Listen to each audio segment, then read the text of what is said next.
ना फोन। और सबसे बड़ी तो यही है कि इससे छुटकारा रहता है 4 घंटे के लिए, है 4 घंटा इसको तो नहीं छूते कम से कम।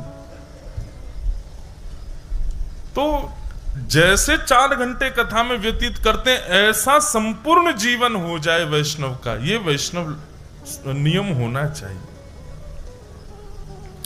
लेकिन फिर भी 24 घंटे में से 4 घंटे ही सही, धीरे धीरे ये घंटे की अवधि बढ़नी चाहिए। तो जीवन की थाक को जो दूर करे वही कथा है। तो ऐसी भागवती कथा आज से यहां प्रारंभ हो रही है।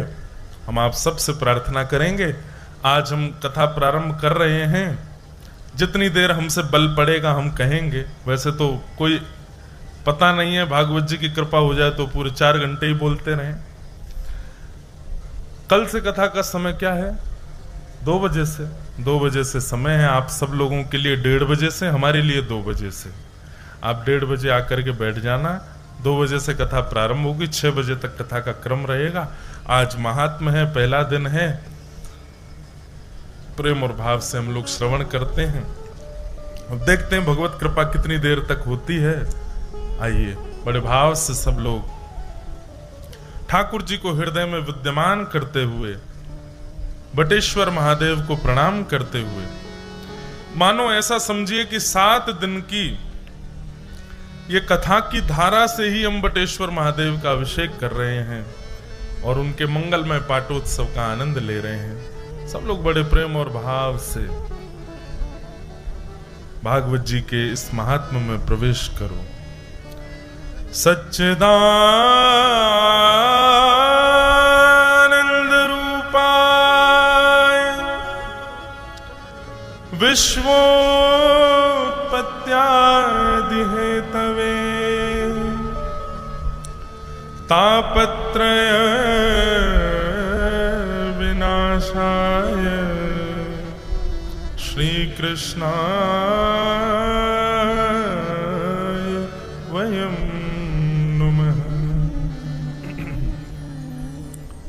भागवत जी के महात्म का प्रथम श्लोक। बंधुओं, भागवत में 2 महात्म हैं, पूर्व महात्म और उत्तर महात्म।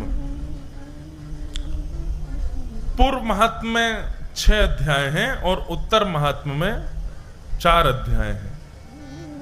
पूर्व महात्म पद्म पुराण से लिया गया और उत्तर महात्म स्कंद पुराण से लिया गया है। बहुत सावधानी से सुनिएगा सब लोग। अधिकतर सप्ताह कथा में पूर्व महात्म कहा जाता है, लेकिन जब मास भर की कथा होती है, मासिक कथा होती है, तो उसमें पूर्व और स्कंद पुराण का महात्म और पद्म पुराण का महात्म दोनों कहे जाते हैं। और इस बार हमको ये सौभाग्य मिल रहा है, 11 अप्रैल से लेकर के और 10 मई तक 1 महीने की भागवत कथा है दत्त धाम नासिक में, मासिक कथा 1 मास तक चलेगी। बड़ा आनंद आएगा वहां पर दोनों महात्म होंगे। जो श्रीमद् भागवत का उत्तर महात्म है, उत्तर महात्म में ब्रज की कई गोपनीय लीलाएं वहां पर वर्णित की गई हैं। एक आध बार मैंने कथाओं में कहीं कहा है उत्तर महात्म। तो अभी हम पूर्व महात्म का श्रवण करें। महात्म का मतलब क्या होता है? महत्व। हम किसी भी चीज को बिना उसका महत्व जाने स्वीकार करने में थोड़ा कतराते हैं। इसलिए हम लोगों की बुद्धि विवेक को श्रीमद् भागवत की महत्ता समझ आए, इसलिए महात्मा कहा जाता है। वैसे तो एक बात कहें, बहुत सावधानी से सुनिएगा, थोड़ा थोड़ा इनमें डाल दो भैया आवाज, अगर इनमें हो सके तो। महात्म में कहीं ना कहीं व्यक्ति अविश्वासी जब होता है तब महात्म सुनने की इच्छा रखता है।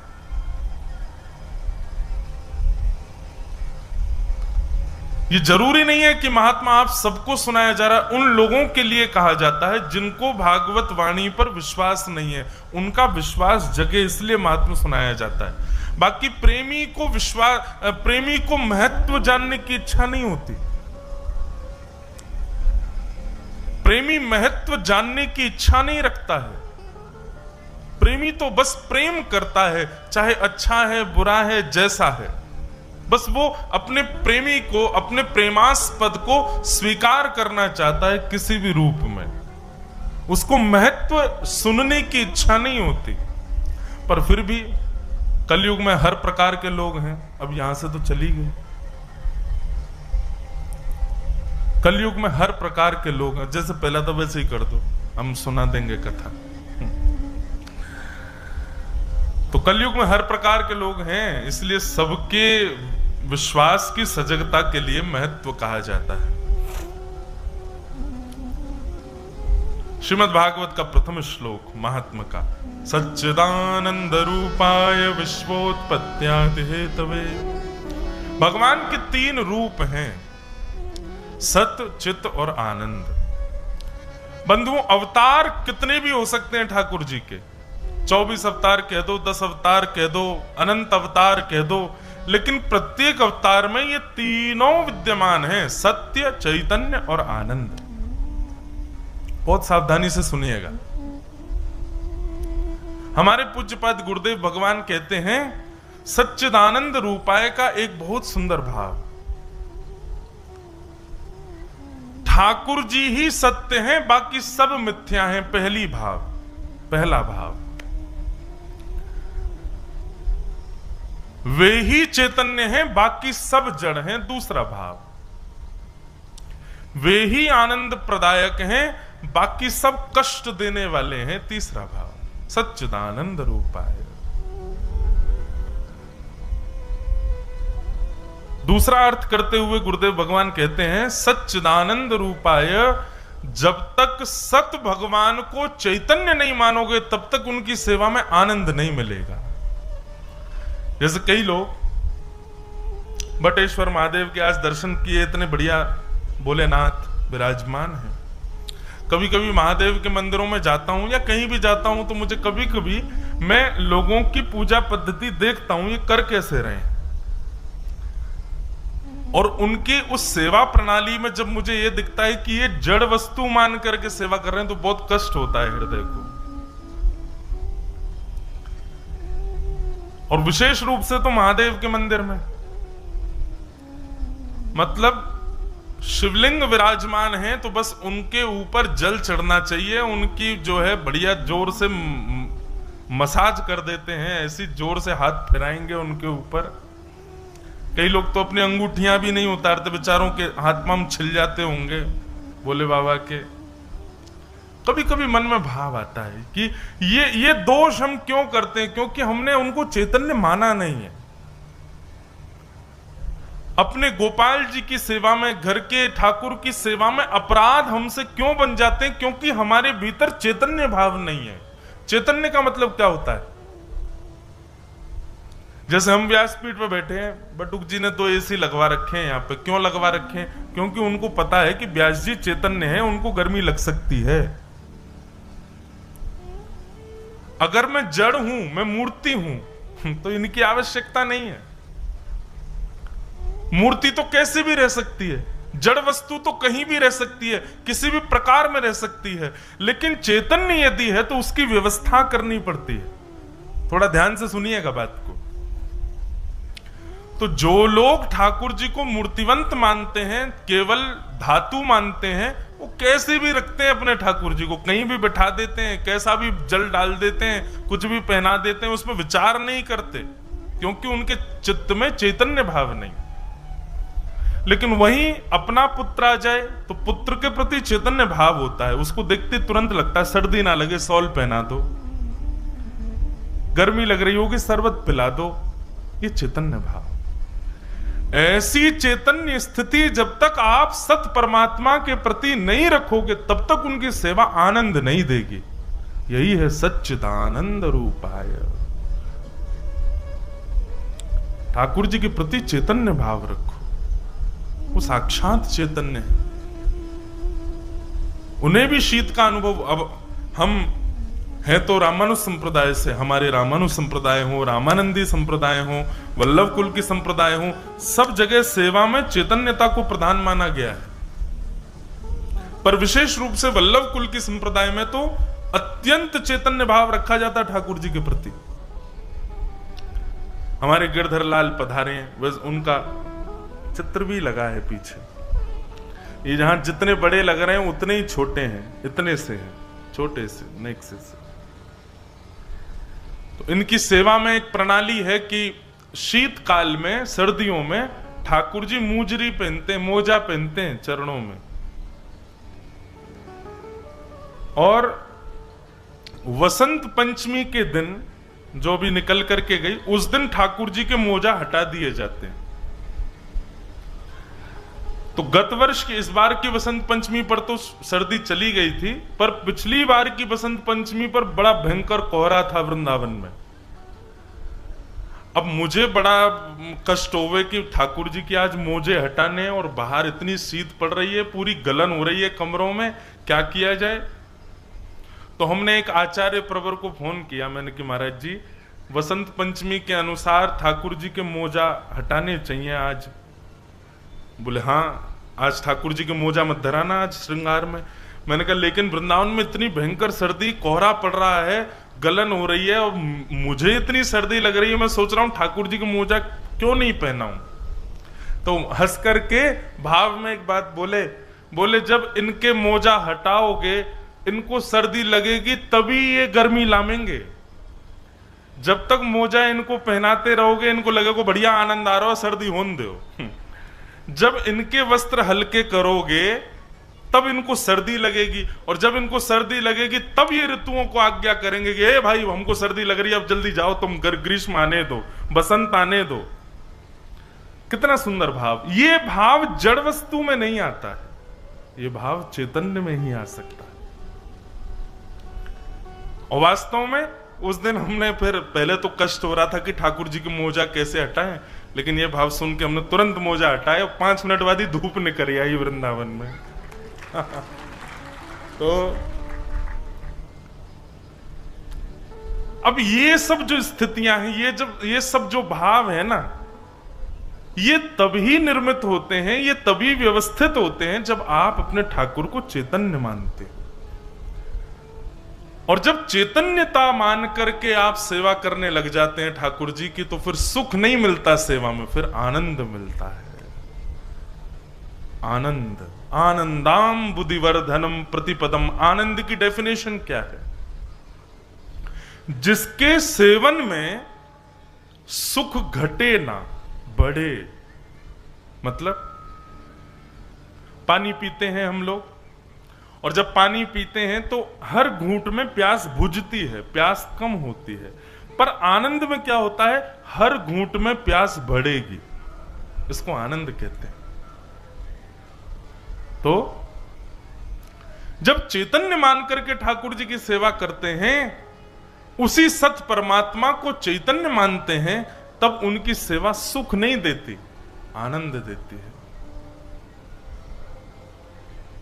फिर मीराबाई का वो भाव याद आता है, जित जाऊं ठाड़ो ही पावे, जित जाऊं ठाड़ो ही पावे, बिना बुलाए बोले, बिना बुलाए जित जाऊं तो ठाड़ो ही पावे। फिर जहां देखोगे वहीं लगेगा श्याम सुंदर यहीं खड़े हैं, गिरधर गोपाल यहीं खड़े हैं, अरे हमारे ठाकुर जी यहीं बैठे हैं। उनसे बात नहीं करना चाहोगे, लेकिन फिर भी ऐसा लगेगा ठाकुर जी ये संकेत कर रहे हैं, ठाकुर जी ऐसी आज्ञा कर रहे हैं, हमारे गोपाल जी शायद ऐसा पाना चाह रहे हैं, ऐसा पहनना चाह रहे हैं, यहां जाना चाह रहे हैं। ये अपने आप संकेत आने लग जाएंगे आपको। माई मेरे श्याम लगो संग डोले, माई मेरे श्याम लगो संग डोले। तो संग ही संग रहेंगे ठाकुर जी। कितनी बार हमको ऐसा अनुभव हुआ कथाओं में, कथा करते करते ऐसे भाव आए कि ये पीछे की मसनद है ना, या मसनद पे ठाकुर जी हमारे दोनों तरफ पाम लटका करके बैठ गए और ऐसे पीछे से ऐसे गले में ऐसे दोनों भुजा डाल के यहाँ सर लगा करके ऐसे ऐसे ठाकुर जी बैठे। कितनी बार ऐसा अनुभव होता है। ये अनुभव बताने के विषय नहीं है, क्योंकि जब ये अनुभव कथा में बता दिए जाते हैं फिर ठाकुर जी अनुभव देना बंद कर देते हैं। अष्ट सखाओं ने कहा है कि प्रेम के स्वभाव को, ठाकुर जी के अनुभवों को ज्यादा प्रचार मत करो, नहीं तो वो अनुभव कराना बंद कर देते हैं। प्रेम बताने से प्रेम घटता है, पर हम व्यास हैं, कई बार हमको कथाओं में बताना पड़ता है ताकि श्रोताओं का विश्वास बढ़े।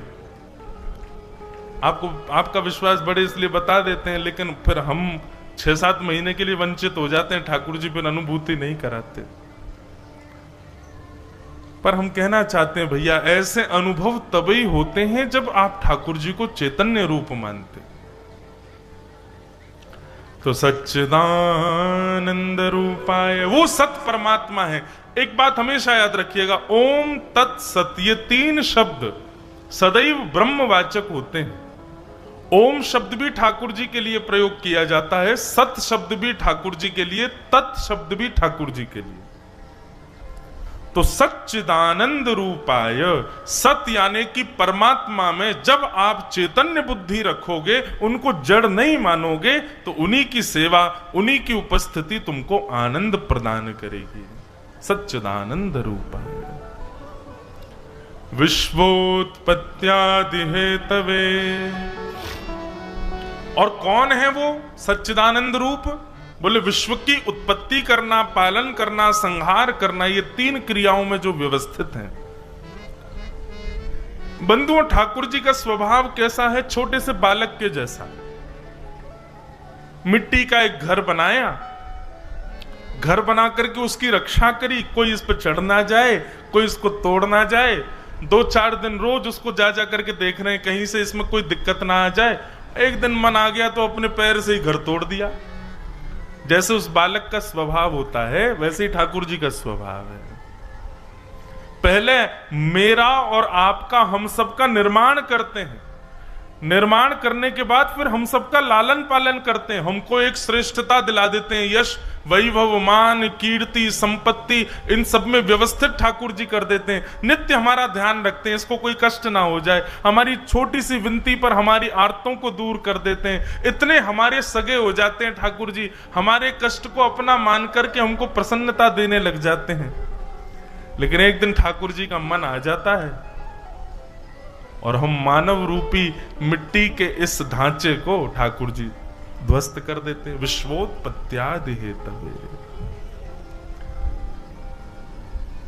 बनाते भी वही हैं, पालन करता भी वही हैं और संहार करता भी वही है। विश्वोत्पत्त्यादि हेतवे तापत्रय विनाशाय, 3 प्रकार के तापों का जो विनाश करते हैं।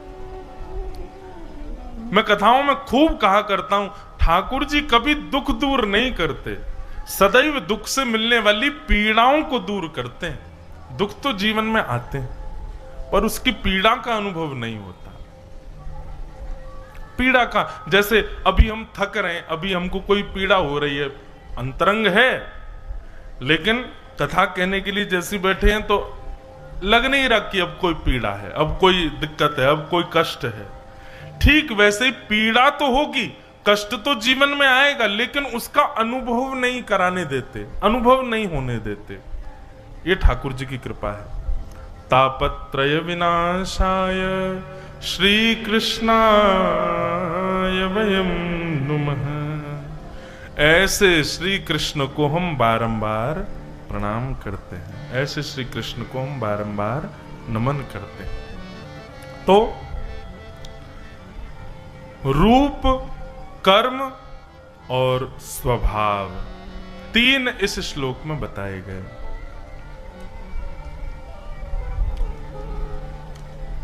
श्री कृष्णाय वयं नमः। ऐसे श्री कृष्ण को हम बारंबार प्रणाम करते हैं। अब यहां से महात्म प्रारंभ होता है। महात्म सुनाते हुए वर्णन करते हैं कि 88,000 सौनकादि ऋषि नैमिषारण्य क्षेत्र में मानव कल्याण के लिए यज्ञ करने के लिए व्यवस्थित हुए, मानव कल्याण के लिए यज्ञ कर रहे थे। अच्छा बंधुओं, एक बात बताइए, हमारा कल्याण किसमें है? मानव के कल्याण का मतलब क्या होता है? इस पर कभी विचार किया आपने? हम आपसे प्रश्न कर रहे हैं व्यासपीठ से, कल हमको उत्तर चाहिए व्यासपीठ पे। जो जो उत्तर देगा बढ़िया लिख के लाइएगा कहीं उत्तर, यहाँ व्यासपीठ पे हमारे आने से पहले धर देना। जिसका उत्तर बढ़िया लगा हम मंच से बोलेंगे। प्रश्न क्या है? मानव का कल्याण क्या है? मानव के कल्याण की विधा क्या है और कल्याण है किसमें? ये मानवीय कल्याण, इसका मतलब क्या होता है? अब वैसे तो आज की कथा में मैं ही थोड़े बहुत संकेत तो दे ही दूंगा, लेकिन फिर भी अपनी बुद्धि से सोच के आना। बहुत धन कमा लेना मानव कल्याण है, बहुत यश हो जाना मानव कल्याण है। एक प्रकार से यहां आप सब लोग मुंडी हिला के मना तो कर रहे हो, लेकिन मानते आप सब भी यही हो कि धनवान होना कल्याण है। विदिशा में कोई धनवान हो जाए, निश्चित है आप भी 4 लोगों से उसकी चर्चा करते हो, भाई जीवन हो तो ऐसा हो, देख क्या बढ़िया है, कल तक कुछ नहीं था, हमारे संग गिल्ली डंडा खेलता था, कैसा इसका बुद्धि देखो क्या बढ़िया हो गई, अब जाकर के जो है। ऐसी बात करने वाले लोग बहुत मिलते होंगे आपको। एक हमारे पंडित जी बड़े दुखी, क्योंकि महाराज हमारे संग गांव में पढ़ो छोरा, 6 में 2 बार फेल है गयो। मैंने की तो बोले हम आचार्य किए हुए ब्राह्मण हैं, वो 6 में 2 बार फेल हो गया, आज दुबई में नौकरी कर रहा है, बहुत बढ़िया घर बना लिया। सब लोग ऐसे दुखी रहते हैं। इसका मतलब क्या है? हम कल्याण उसी को मानते हैं। बहुत धन होना हमारे लिए लगता है कि ये कल्याण है, बहुत वैभव होना, यश होना, शौर्य होना, नहीं, ये कल्याण नहीं है, ये मानवीय कल्याण के विषय नहीं है। अगर आप इन सब वस्तुओं को कल्याण मानते हैं कि इसने अपना कल्याण कर लिया, इतना धन कमा के, इतना यश कमा के, वैभव कमा के, संपत्ति कमा के, नाम कमा के, यश कमा के, तो ये जितने भी कल्याण के साधन हैं ये सब राक्षसों के पास भी थे। ऐश्वर्य जितना रावण के पास था उतना किसी के पास नहीं था। यश कीर्ति जितनी हिरण्यकश्यप की थी उतनी किसी की नहीं थी। बल जितना जरासंध में था उतना किसी में नहीं था।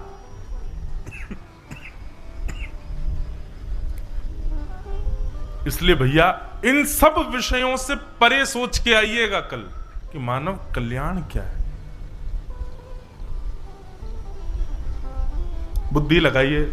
वैसे ये होना चाहिए, कथा में हर दिन एक होमवर्क मिलना चाहिए सारे श्रोताओं को, तभी श्रोता ध्यान से सुनेंगे।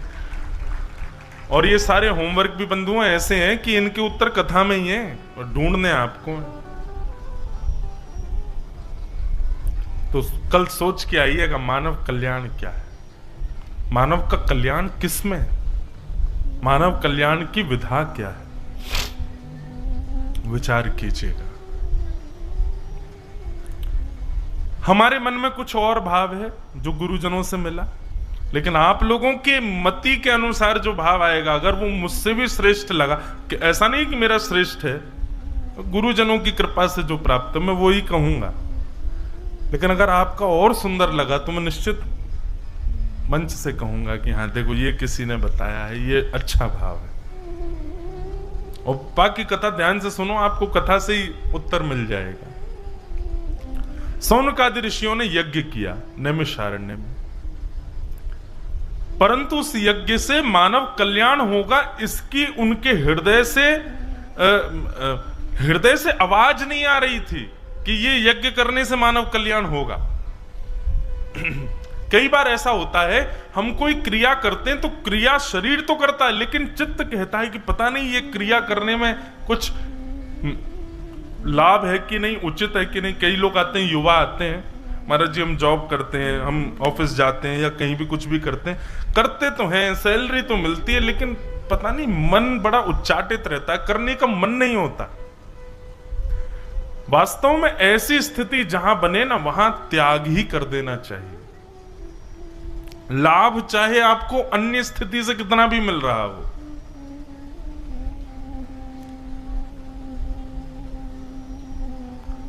तो सौनकादिशी यज्ञ तो कर रहे थे, पर यज्ञ में उनके चित्त को कहीं भी प्रसन्नता नहीं थी कि इससे मानव कल्याण होगा।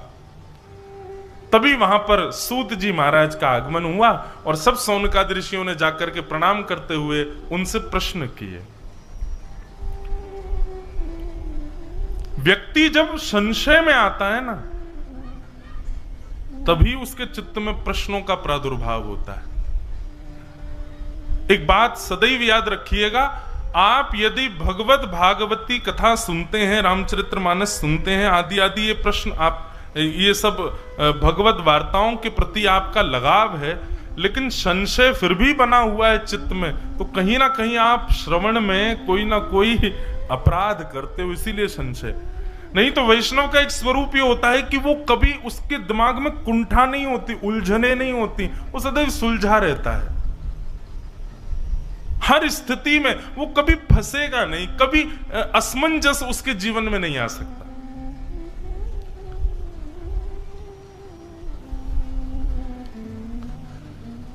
कई लोग बहुत सेवा करते हैं, खूब कथा सुनते हैं, लेकिन उनकी असमंजस कभी खत्म ही नहीं होती, वो सदैव असमंजस में रहते हैं। वास्तविकता यह है बंधुओं कि ये वैदिक भागवती कथा, मानस जी की कथा आदि आदि ये जो भगवत वार्ताएं हैं, ये आपने सुनी हैं, इनका प्रभाव क्या होगा कि आपके चित्त की कुंठा, आपके चित्त की असमंजसता, ये सब नष्ट हो जाएंगी। अपने आप उत्तर मिल जाया करेगा प्रश्न का।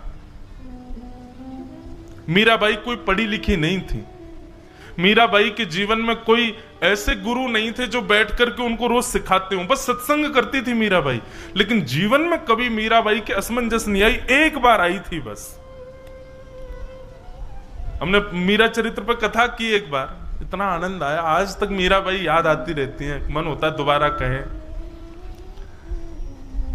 मीराबाई को कभी संशय नहीं हुआ, पति, परिवार, ससुराल के लोग सब विचित्र थे उनके, लेकिन कभी मीराबाई ऐसा नहीं लगा कि कर्म पर हाथ रख के बैठी हो, सोच रही हो, चिंता में पड़ गई हो, क्या होगा, कैसे होगा, क्या करूं, क्या नहीं करूं, कभी नहीं।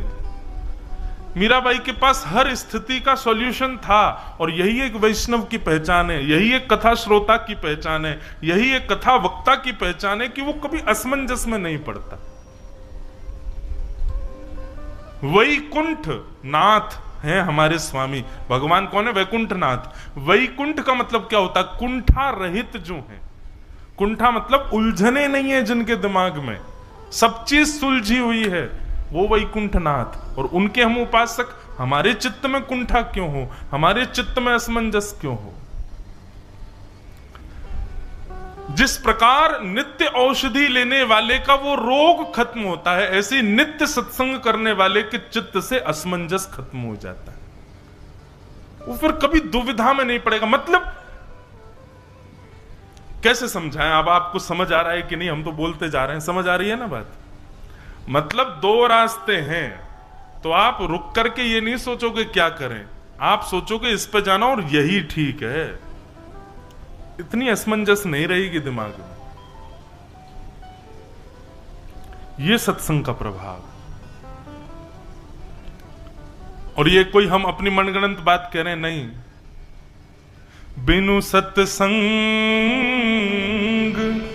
विवेक ना होई, राम कृपा बिन सुलभ न सोई।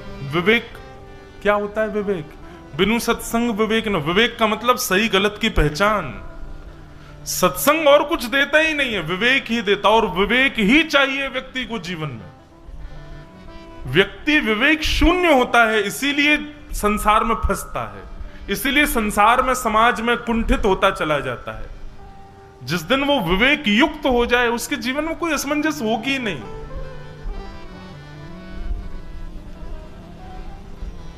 ये सत्संग से मिलता है। तो सब ने जाकर के प्रश्न किया और सूत जी महाराज से कहा, मानव कल्याण करने के लिए हम लोग यज्ञ कर रहे थे, पर यज्ञ से हमको लगता नहीं है कि हो पाएगा। अब आपसे हम कुछ प्रश्न करना चाहते हैं, कृपा करके आप हमको इनके उत्तर दीजिए। बोले करो, क्या प्रश्न है? तो श्रेयसाम यद भवेत् श्रेय पावना